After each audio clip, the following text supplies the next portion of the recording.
예레미야 5장 1절. 예레미야 5장 1절. 구약성경 1057페이지.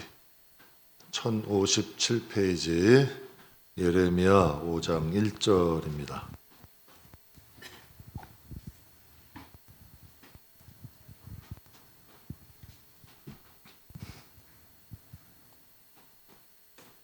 예레미야 5장 1절. 우리 다 찾으셨으면 우리 합심으로 함께 봉독하겠습니다.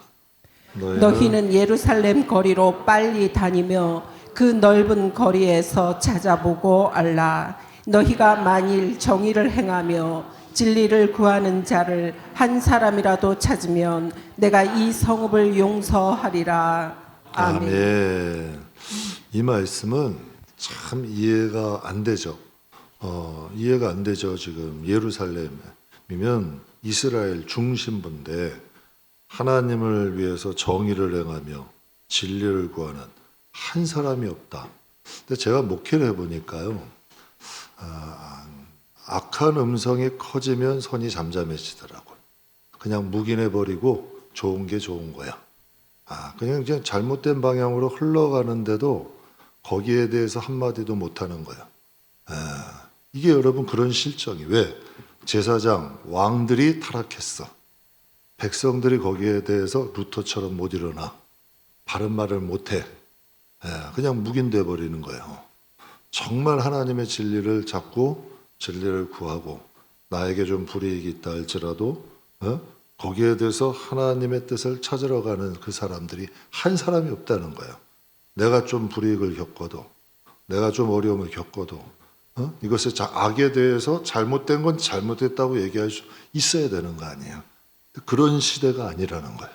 왜? 그냥 먹고 살기 편하고 좋은 게 좋은 거고 그런 시대다 보니까 이 시대가 끌려가 버린 거예요. 이 시대가. 그래서 예레미야 한 사람이 일어난 거 아니에요. 그것도 아주 젊은 청년이 일어나서 왕과 제사장들 앞에 얘기했더니 뭐라 그래? 뺨을 맞아. 뺨을 맞고 가서 불이익을 겪고. 그런데도 예레미야 뭐라 그래? 내 속에 불밀듯해서 이걸 절대 말하지 않으면 못하겠다. 뺨을 맞고 수치도 당하고 수욕도 당하고. 예수님도 그러셨잖아요. 그냥 잘 비유 맞춰줬으면 편안히 사셨어. 그러나 십자가는 하나님의 뜻이었던 거잖아요. 전 저와 여러분이 여러분의 가정에 이 시대에 깨어있는 영혼 되시기를 주님의 이름으로 축복합니다. 그냥 좋은 게 좋은 거고 묻혀가고 가다 보면 나도 모르는 중에 길들여져 버리는 거예요. 전 우리 교회가 그런 교회 되고 싶지 않아요. 진리의 불을 밝혀야지. 이 시대에 조금 불이익을 당한다 할지라도 하나님의 뜻인 것으로 가야지. 그래야 하나님이 복도 주시고 거기에 간증도 있고 하나님의 역사도 일어나는 게 아니냐는 얘기야. 그렇잖아요. 그게 하나님 뜻이죠.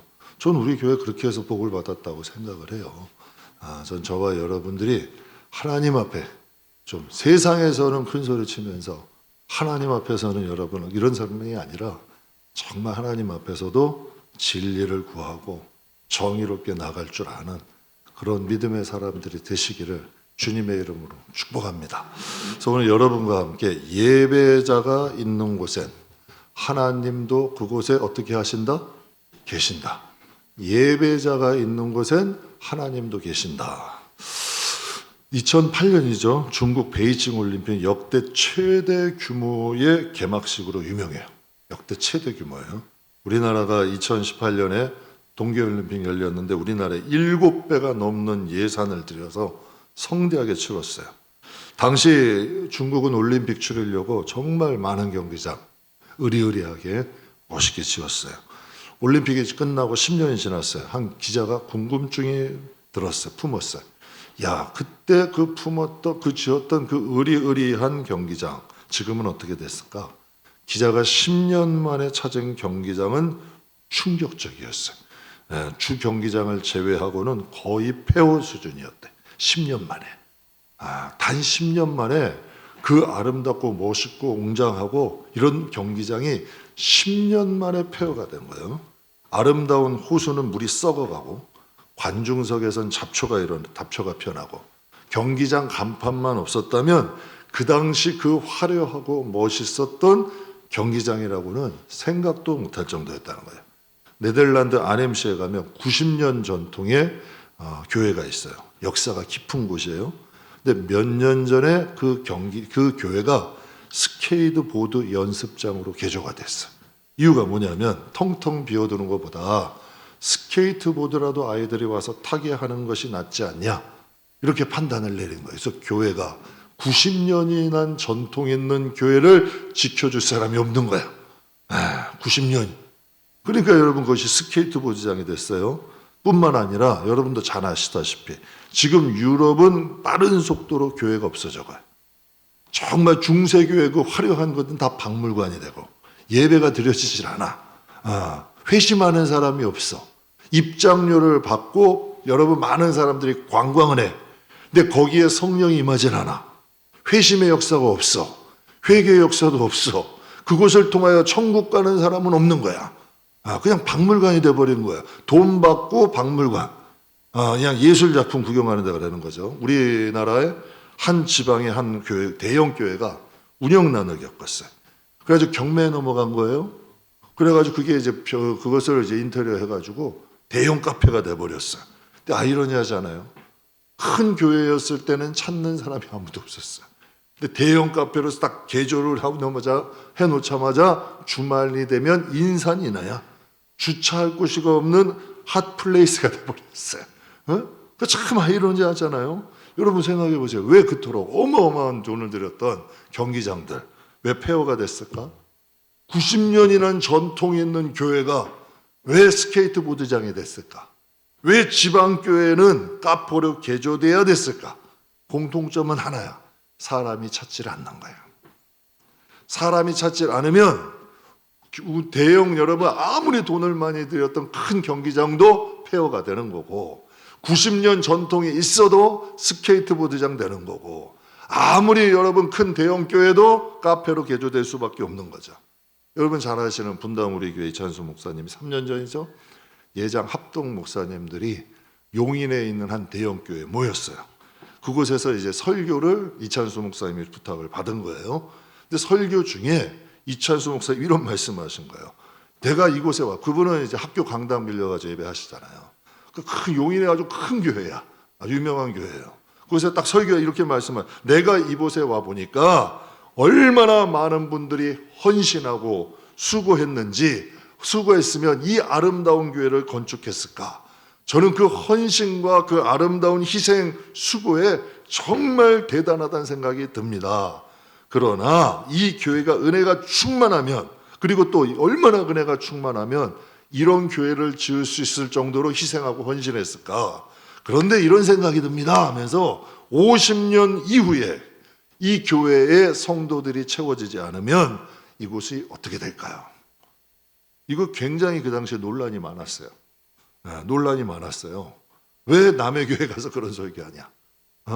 많은 사람들이 이렇게 얘기하겠죠. 그냥 거기 가서 남의 교회 갔으면 덕담이나 해주든지 형식적인 틀에 박힌 설교할 줄 몰라서 그분이 안 했을까? 아니면 형식적인 틀에 박힌 설교 하다 가라는지 이런 굉장히 논란이 많았어요. 근데 이찬수 목사님은 왜 많은 목사님들 그것도 여러분 장로교 합정교면 한국교회 이끌어가는 분들 아니에요. 거기에 수많은 목사님들이 모인 그분들 앞에서 왜 그런 설교를 했을까? 50년 후에 이 교회가 채워지지 않으면 이것은 어떻게 될까요? 여러분이 생각할 때 우리 성도 입장에서 저도 성도 입장으로 돌아가서 생각할 때 한국교회의 미래가 밝습니까? 어둡습니까? 여러분 생각할 때 한국교회의 미래가 밝아요? 어두워요? 관심이 없어. 관심이 어두워도 정말 어두워요. 목사님들 모여 있잖아요. 한국교회를 이끌어가는 분들 리더들 아니에요. 그분들 앞에 임하여 그분은 꼭 해주고 싶었던 거예요.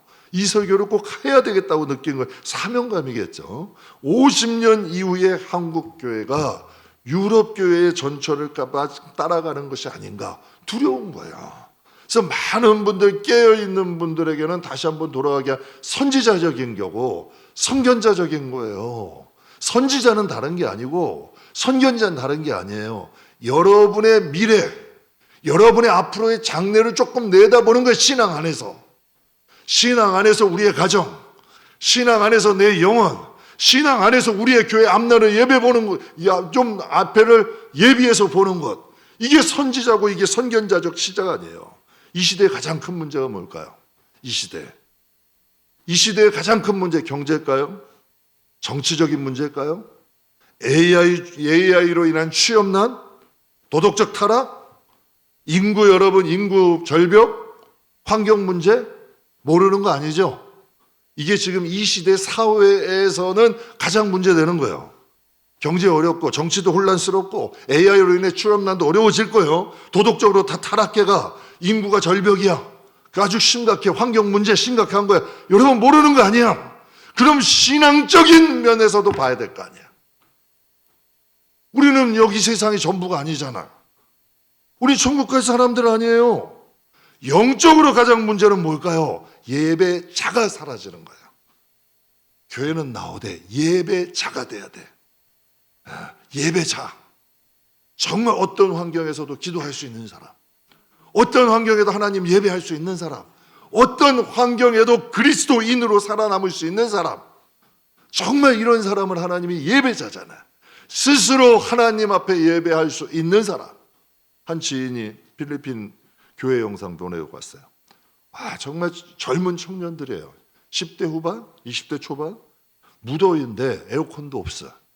선풍기 틀어놓고 예배 드리더라고요. 학생들이 모여서 뜨겁게 찬양하는 거예요. 좀 꼭 우리 교회, 우리나라 7, 80년대 한국 교회 보는 것 같았어요. 우리 한국 교회도 7, 80년대에 수련회 간다 그러면 어디 가요? 여러분 기도원 갔어요. 그래서 낮에는 물놀이 하고 밤에는 부흥회 하고 저도 거기서 성령 받았어요. 천막 치고 그곳에서 땀 흘리며 기도했어요. 근데 더 놀라운 일은 뭔지 아세요? 부모들이 열심히 있었어요. 아이들 안 간다면 손잡고 데려갔어요. 부모들이 거기 가서 음식 해줬어요. 봉사해 줬어요. 은혜 받는 것을 사모하다 보니까 부모들이 끌고 가. 요즘은 부모들이 말리잖아. 그런 수고나 학원 보내는 열심, 공부시키는 열심, 취업시키는 열심, 그거의 10분의 1만 은혜 받는 열심이 있다면 그 열심이 없어요. 지금은 그 당시에는 그 열심이 있었어요. 그래서 어떻게 하든지 아이들 은혜 받게 하고 어떻게 하든지 그냥 은혜 받기에 열심 있는 마음이 있었죠. 한 남매를 둔 한 젊은 부부가 있었어요. 가정 예배를 드렸어요. 처음에는 아이들 좋아하죠. 흥미롭으니까. 근데 점점 아이들이 그 흥미로운 게 지속이 될까요? 실증이 나는 거예요. 이제 슬슬 이제 실증이 나는 거지. 그러니까 이 아이 부모들이 고민이 된 거예요. 그래서 서로 와서 기도했어. 서로 하고서 고민을 하니까 그것으로 인하여 같이 얘기하는 거예요. 어떻게 하면 우리 남매가 하나님 앞에 예배할 수 있을까? 어떻게 하면 우리 남매가 좀 예배에 흥미를 가질 수 있을까? 그게 고민거리가 된 거예요. 그게 그 가정의 고민거리가 되고 기도 제목이 된 거야. 하나님이 은혜 주셨을까 안 주셨을까? 주셨어. 지혜를 주신 거야. 아이들이 예배에 흥미를 가질 수 있도록 고민하고 노력하니까 방법 알려주시는 거예요. 옛말에 이런 말이 있죠. 뜻이 있는 곳에 뭐가 있대요? 뜻이 있으면 길이 만들어지는 거예요. 길이 있는 게 아니라 내가 이것을 뜻을 두고 이걸 어떻게 해야겠다라고 생각하면 길이 만들어지는 거예요. 지성이면 뭐래요? 감천이래. 착한 정성이 있으면 하늘도 감동한다는 것이. 예배를 정말 사모하면 은혜 주실까 안 주실까? 하나님을 예배하기를 원해요. 이게 소원이야. 제 주일날 말씀드렸죠. 솔로몬이 무엇이 소원이었다고요? 하나님 백성이잖아요. 하나님 백성을 나는 연소해요. 나는 무지하고 어리석고 연약해요. 신하들은 나이도 많고 백성들도 나보다 다 나이도 많고 내가 이 나라를 다스리고 하나님 백성 잘 다스리려면 지혜가 필요해. 얼마나 간절했으면 1000번제를 드려. 생각해 보세요. 이게 얼마나 절박했으면 1000번제를 드리냐고. 1000번 기도 온 거 아니에요. 번제는 형식도 복잡해. 그리고 여러분 예물도 있어야 되고 정성껏 준비해야 되고 1000번의 번제를 드리고 구한 게 하나님 백성 지혜롭게 잘 다스리게 해주세요. 하나님이 감동 받으셨대요? 안 받으셨대? 받으셨어요. 여러분, 사람도 마찬가지잖아요. 누군가 여러분에게 정성 다하면 감동이 돼야 안 돼요? 돼요. 그럼 마음이 움직여. 하나님도 이것을 원하시는 거예요. 하나님의 마음을 감동시킬 수 있는 사람. 그래서 잠언 8장에 이런 말씀이 있죠. 나를 사랑하는 자들이 뭐를 입는데요? 나의 사랑을 입는데, 나를 정말 사랑하는 자들은 나의 사랑을 입고, 나를 간절히 찾는 자들이 나를 만난대. 여러분, 다 마찬가지인 것 같아요. 우리의 마음에 간절함과 절박함이 있다면, 정말 하나님 예배하기를 원하고, 하나님 뜻대로 살기를 원하고, 하나님의 기쁨 되기를 원하는 마음이 우리의 마음의 소원이 되고 간절함이 된다면 하나님이 우리 가정에 은혜 안 주실까? 정말 천국을 소망하는 마음이 있다면 하나님 천국 안 주실까요? 제가 항상 고민하는 게 있어요. 어떻게 하면 성도들 좀 주 안에서 행복할 수 있을까? 작년에 이제 여름에 무척 더웠어요. 그래서 야, 이 더운데 성도들에게 뭐 그렇다고 어디 수련회 가기도 보니까 더운데 잘 안 움직이시려고 그러더라고. 더운 데는. 그래서 어떻게 이 여름에 뭐 좀 좋은 방법이 없을까? 성도들 주 안에서 좀 행복할 방법이 없을까 했는데 어느 날 뜬금없이 교회로 CGV에서 편지가 왔어. 네. 그래서 여러분 잘 아시다시피 킹 오브 킹스 안내 편지가 온 거야. 단체 관람. 그 편지가 온 거예요. 그래가지고 거기다 알아보고 이렇게 하다 보니까 한관을 통째로 대여할 수 있는 그 또 방법이 이제 생긴 거예요. 그래서 제가 생각했죠. 야, 정말 사모하니까 하나님이 길을 열어주시는구나. 성도들은 그래서 어떤 분들은 그래요. 야, 목사님, 이거 어떻게 통째로 대관할 생각을 하셨어요? 하면 저에게 사실 제가 한 게 아니거든. 사실 제가 한 게 아니야. 하나님이 그 길을 열어주시니까 하죠. 제가 무슨 방법이 있어요? 그냥 사모한 것뿐이야. 어떻게 방법이 없을까? 근데 우연히 CGV 편지가 왔고 그걸 뜯어보니까 할 수 있는 매니저하고 통화하다 보니까 그런 길이 있더라고. 그래서 여러분 그거 하게 된 거예요. 지난 여름이죠. 8월 달쯤일 거예요. 성전을 건축합시다. 그랬더니 성도들이 다 이상하게 생각해. 뭐 다 이상한 게 아니라 내가 말하고도 이상해. 사실 그 뜻이 아니라 많은 사람들이 보이는 성전만 건축하겠다고 땅 사겠다고 이것만 여러분 열는데 마음의 성전 건축하자는 거예요. 설교 내용이 진짜 보이는 성전 1도 없었어. 그날은 그냥 마음의 성전 건축하자. 우리가 성전이고 우리가 주님 모셔야 되고 우리가 예배자 돼야 된다. 그래서 성전 건축합시다라는 제목으로 설교를 했어요. 그런데 하나님이 어떻게 덤으로 성전까지 주셨어. 제가 생각하면서도 웃었다니까. 누가 보면 진짜 그런 마음이 있는 줄 알았을 거야. 여러분이 알고 제가 알잖아.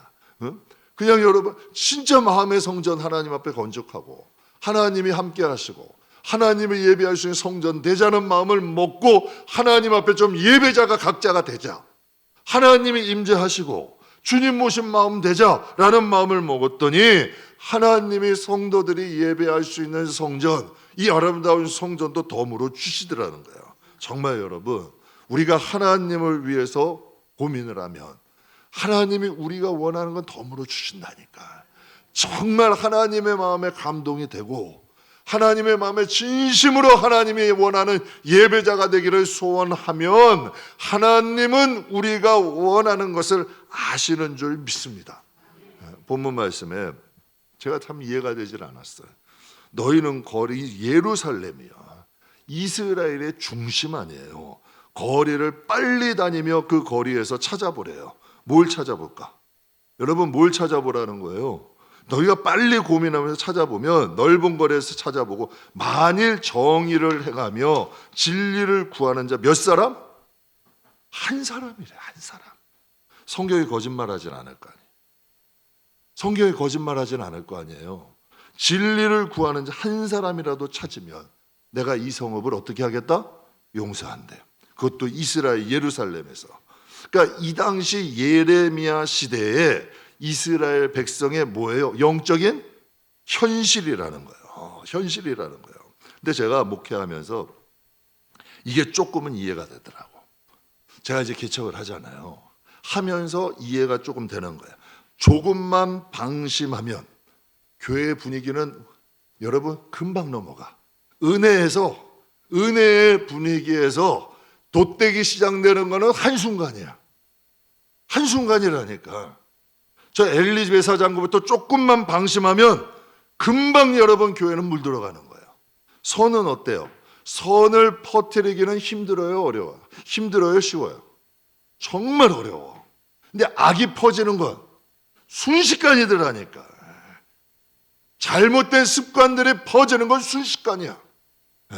그런데 여러분, 선한 방법이 퍼지는 건 정말 힘들고 어렵더라고. 그래서 옛말에 이런 말이 있죠. 탑이 쌓기는 어려워. 허무는 건 뭐래요? 순식간이야. 순식간이더라고요. 그래서 제가 그런 생각을 해요. 오늘 본문 말씀이 거저 있는 말씀은 아니다. 왕들이 방관을 해. 제사장과 장로들이 방관해. 나라는 금방 망가지는 거예요. 그래서 이스라엘의 열왕기서를 읽어보면 참 재밌는 게 있어요. 왕이 하나님을 잘 섬기는 왕이면 그 나라가 하나님을 섬겨. 근데 왕이 타락한 왕이면 그 나라는 하나 우상을 섬겨. 그래서 여러분들에게 제가 말씀드리는 거예요. 집안의 대표자가 신앙이 흔들리면 그 가정은 뿌리쳐 흔들리는 거예요. 그럼 여러분 어쩔 수 없는 거예요. 근데 그 가정의 대표자들이 신앙의 노선이 정확하고 하나님을 향한 마음이 든든하면 어떻게 될까요? 그 가정이 튼튼해지는 거예요. 여러분이 저도 아시겠지만 제가 여러분 욕심이 있고 막 여러분 세상적으로 조금 타락한 마음으로 갖게 시작한다면 교회가 어떻게 되겠어요? 그런 분들을 일으킬 거 아니에요. 그런 분들을 옳다 그럴 거 아니야. 그런 분들 세워가지고 앞장 세울 거 아니에요. 교회는 금방이라니까 무너지는 게. 그래서 악은 타협하는 게 아니야. 그래서 여러분에게 아까 말씀드리는 거예요. 정말 이 나라에 예루살렘에 한 사람이 없대. 한 사람이. 정말 여러분, 에휴, 좋은 게 좋은 거지. 침묵한다? 여러분, 그 뿌리부터 썩게 만드는 거예요. 잘못된 건 잘못된 거예요. 여러분, 그 썩은 부분은 조금 도려낼 건 도려내야 돼. 그래야지 그것이 새로운 것이 시작되게 되고 열매도 맺게 되지. 안 되는 건 안 되는 거라니까. 가끔 가다 성도님들, 아유, 목사님 그냥 넘어가세요. 에휴, 뭐 그런 거 가지고 그러세요. 여러분, 나중에 그 나무가 썩으면 그건 누가 책임질 건데? 여러분이 봤잖아요. 수많은 교회가 다 그렇게 해가지고 병들어 가는 거 아니에요? 수많은 교회가 그렇게 해가지고 넘어지는 거예요. 좋은 게 좋은 거고 그냥 이런 건 좀 넘어가고 그러다가 여러분 병들게 되고 썩은 열매 맺게 되고 결국에는 걷잡을 수 없는 길로 가게 되는 거예요. 사랑하는 성도 여러분, 분명히 하나님은 말씀하셔. 수가성 여인에게 이런 말씀하셨어요. 요한복음 4장 23절에 아버지께 참되게 예배하는 자들은 영과 진리로 예배할 때가 오나니, 곧 어느 때래요? 이때래. 아버지께서 자기에게 이렇게 예배하는 자들을 찾으신다. 여러분, 우리나라 뭐 세계에서 제일 살기 좋은 나라 중에 한 곳이 싱가포르라 그러죠. 싱가포르 살기 좋다 그러고. 또 여러분, 나라들 가운데 살기 좋은 나라들의 특징이 뭔지 아세요? 정치인들이나 관리들부터 법을 잘 지켜. 참이야. 그러면은 그 나라가 편안해요. 그런데 위에서부터 법을 안 지켜. 그 나라는 아주 만신창이가 돼버려. 만신창이가 돼버리더라고. 그러니까 하나님께서 이 교회가 평안한 길은 다른 것 아니에요. 예배자가 되고 예배자를 귀히 여기는 교회가 돼야 돼요. 하나님이 찾으시는 사람은 예배자를 찾으시는 거예요. 그래서 요한복음 4장에도 아버지께 참되게 예배하는 자들은 영과 진리로 예배할 때가 오나니 곧 이때라. 아버지께서 자기에게 이렇게 예배하는 자들을 찾으신다. 저는 이 시대가 하나님을 진심으로 예배하는 자들을 찾으시는 시대라고 생각해요. 교회 자체가 예배에 좀 점령할 수 있는 것.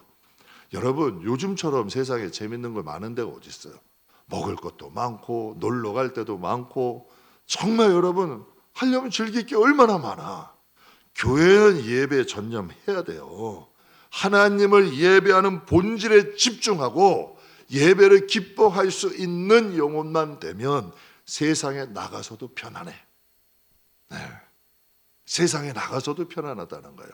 정말 어느 환경 중에도 하나님을 진실하게 예배할 수 있는 자만 되잖아요.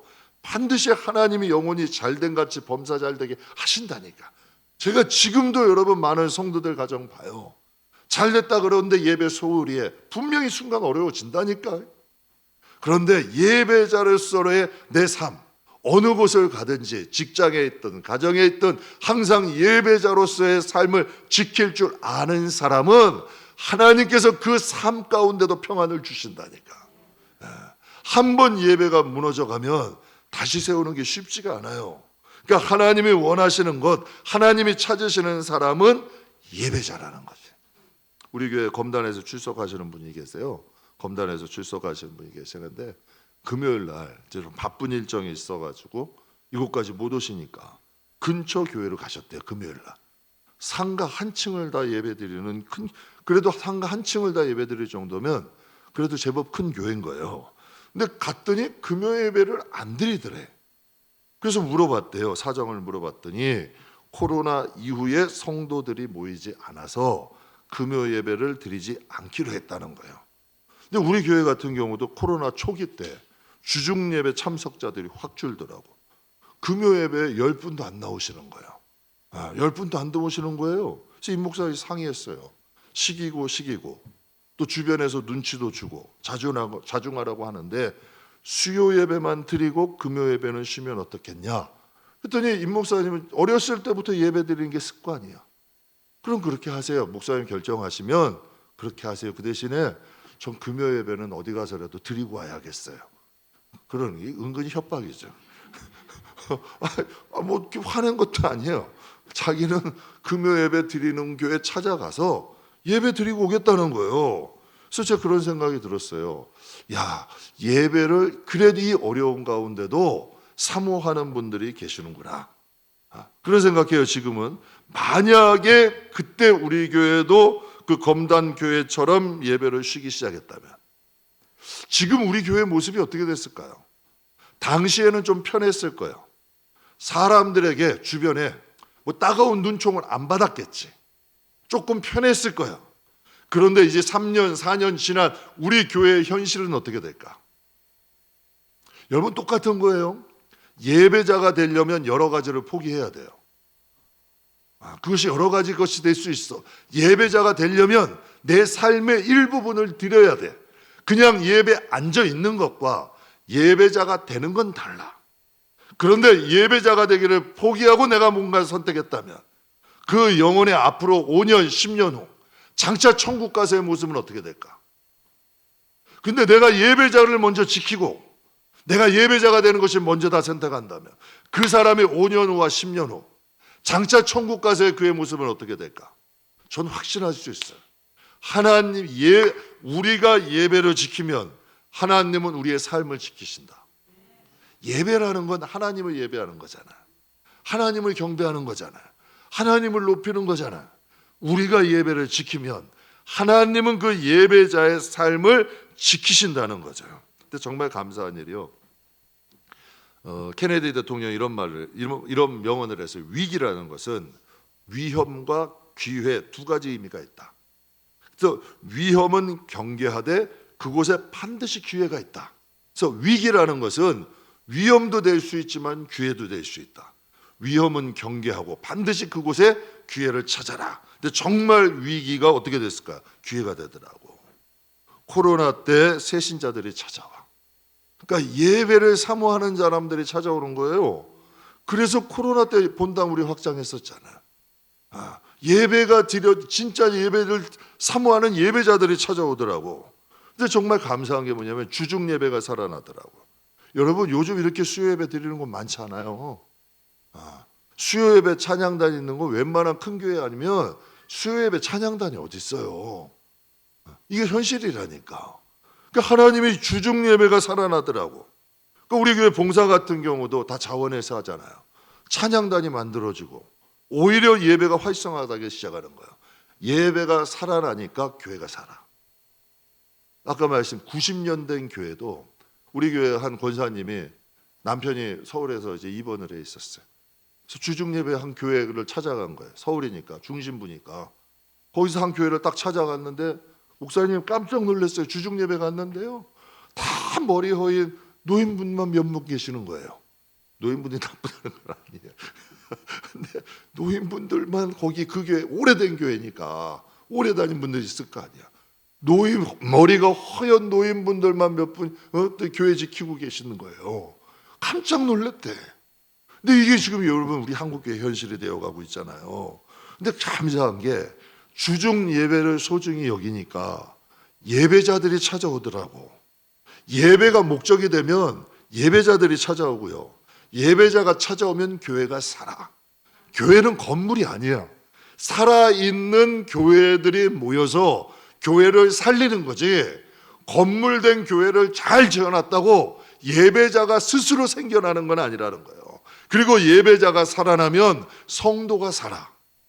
예배가 성도를 살리고 성도가 살아나면 믿음으로 바라볼 줄 알고 하나님 앞에 소망을 가지며 살아나갈 수가 있는 거죠. 그래서 제가 그런 생각을 했어요. 예배를 소중히 여기면 하나님은 반드시 그곳에 계신다. 분명히 성경에 그렇게 말씀하셨죠. 하나님은 예배자를 신령과 진정으로 예배하는 자를 찾아가신대. 하나님이. 그러면 우리가 예배를 소중히 여기고 하나님을 섬기고 하나님을 경배하는 걸 소중히 여긴다면 하나님이 어떻게 하시겠어요? 오실까 안 오실까? 당연히 오신다니까. 여러분께 제가 한번 여쭤볼게요. 어려운 교회가 있어. 미자립 교회.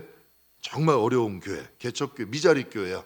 오래된 미자립 교회가 있다고 생각해요. 그 교회를 재정적으로 걱정 없도록 좀 도와주면 교회가 일어날까? 교회가 일어날까? 우리도 지금 여러 교회 돕고 있어요.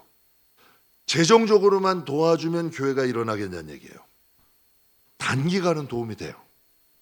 단기간은 도움이 되는데 근본적인 원인이 뭐냐면 예배자가 살아나야 돼. 목사님부터 예배자가 돼야 되고 교회 중심이 일 중심이 되면 절대 안 돼. 교회는 예배 중심이 돼야 돼. 그래야 교회가 살아나는 거야. 교회가 그래야 여러분 일어나기 시작하는 거예요. 그러면 참 희한한 일이야. 예배자가 예배자들을 불러와요. 제가 크리스마스 콘서트 요번에 하셨던 그 함석헌 집사님 계시잖아요.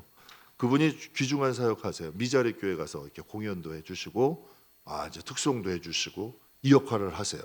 근데 저에게 하소연을 하는 거예요. 목사님, 제가 미자립 교회 분들 가서 찬양도 하고 예배를 좀 도와주고 싶은데요. 근데 미자립 교회 가면 그런 좀 단점이 있어요. 패배 의식들을 많이 가지고 계세요. 낙심들을 많이 하세요. 그리고 말씀이 없는 곳이 너무 많으세요. 미자립 교회라고 미자립 교회가 작다는 이유로 말씀 연구에 좀 소홀히 하신다는 거예요. 그런 말씀을 하시는 거예요. 그래서 내가 다녀오면 힘이 빠지는 교회가 있고 다녀오면 힘이 나는 교회가 있다는 거예요. 작더라도 예배 전념하고 작더라도 말씀에 전념하고 작더라도 소망 갖고 작더라도 믿음 가지면 여러분 그래도 일어날 수 있지 않을까? 작더라도 감사하고 작더라도 하나님 의지하고 작더라도 하나님 찬양하고 작더라도 여러분 하나님 뜻대로 살려고 노력하고 발버둥 친다면 그곳에 하나님의 도우심이 없겠냐는 얘기예요. 이 시대는 예배자가 살아가르치는 시대예요. 기도하는 자들이 사라지는 시대예요.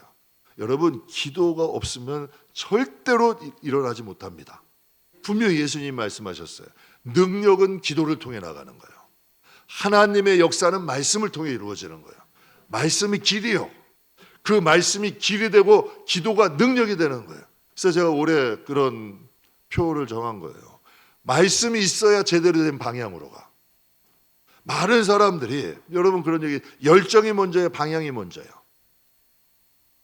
방향이 먼저예요. 그 방향을 제시하는 게 말씀이야. 그럼 그 말씀대로 이루어지게 하는 게 뭘까? 그게 기도야. 왜? 기도하는 곳에는 성령이 함께 하시는 거예요. 분명히 성경에 말씀하셨죠. 내가 너희를 위하여 말할 수 없는 탄식으로 간구하신대. 말씀이 예언이 되고 말씀이 현실이 되고 말씀이 능력이 되는 건 기도야. 말씀이 길이 되는 거고 기도가 능력이 되는 거예요. 말씀이 살아있고 기도 살아있으면 교인도 살고 교회도 살고 그거에는 소망이 있다니까. 제가 그래서 그런 말씀 드리는 거예요. 이 일이 우선은 아니다.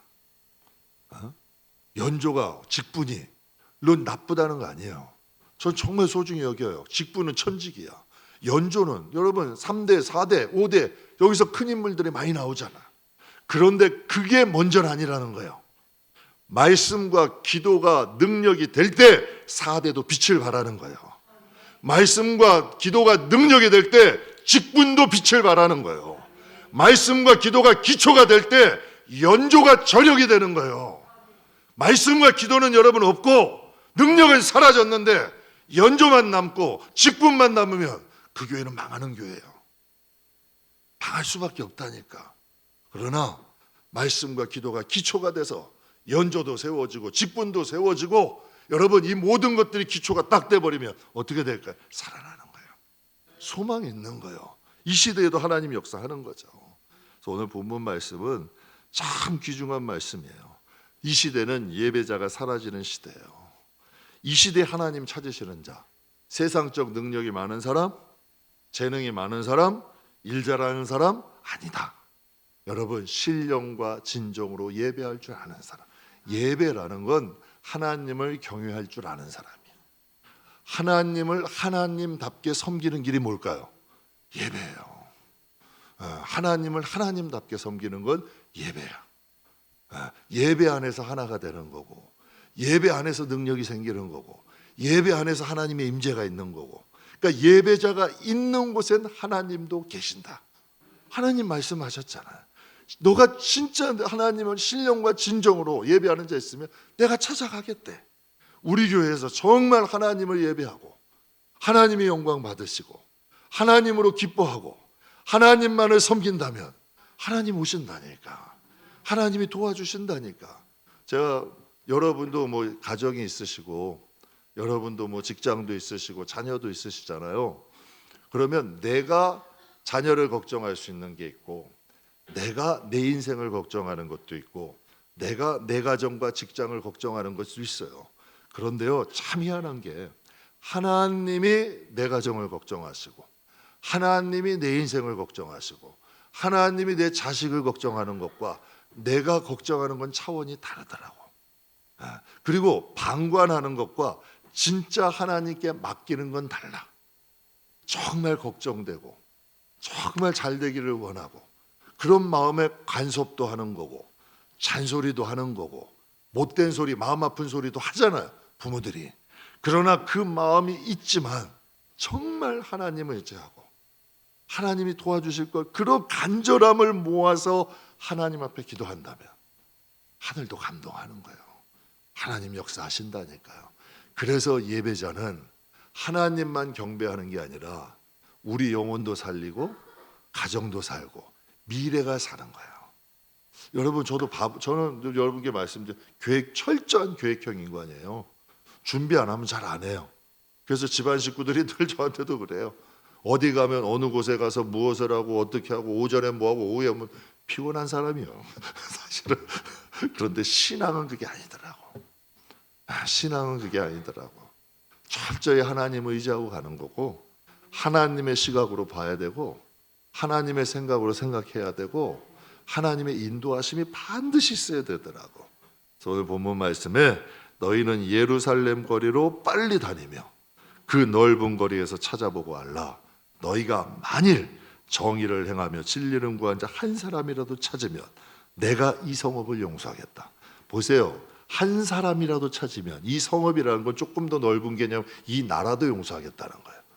분명히 하나님께서 아브라함과 약속하셨잖아요. 소돔성에 의를 행하는 자 10명만 있으면 멸하신대요, 안 하신대요?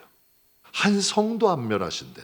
정말 우리 자신이 하나님 마음에 좀 합한 사람이 된다면, 하나님의 마음에 드는 사람이 된다면 하나님이 여러분 가정 안 지키실까? 제가 뭐 그 목사라서 하는 얘기는 아니에요. 그냥 저 나름대로 그런 믿음으로 한 거예요.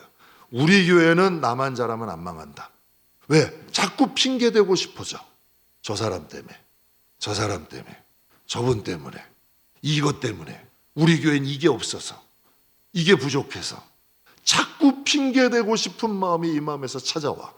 자꾸 이 사람 핑계대고 싶고 이 환경 핑계대고 싶고 사람 이거 핑계대고 싶은 게 이 마음에 자꾸 찾아오는 거야. 그럴 때마다 내 자신에게 얘기하는 거예요. 우리 교회는 너 자신만 잘하면 잘 돼. 저 사람 때문에 우리 교회 망하지 않아. 이거 없다고 우리 교회 망하지 않아. 하나님 앞에 나만 잘하면 우리 교회는 살아. 이런 마음 가지려고 노력해요. 여러분들이 여러분 하나님 앞에 여러분 가정을 놓고 여러분 자녀를 놓고 나만 하나님 앞에 바로 서면 내 자식이 부족해도 하나님 도와주실 거야. 내가 하나님 앞에만 제대로 선다면 하나님이 우리 가족은 연약해도 하나님이 보호해 주실 거야. 이런 중심과 믿음으로 간다면 하나님께서 응답하지 않으실까요? 오늘 본문 말씀은 그 의미예요. 내가 한 사람이라도 있으면 이 성읍도 용서하고 내가 한 사람이라도 있으면 이 나라도 살리겠다.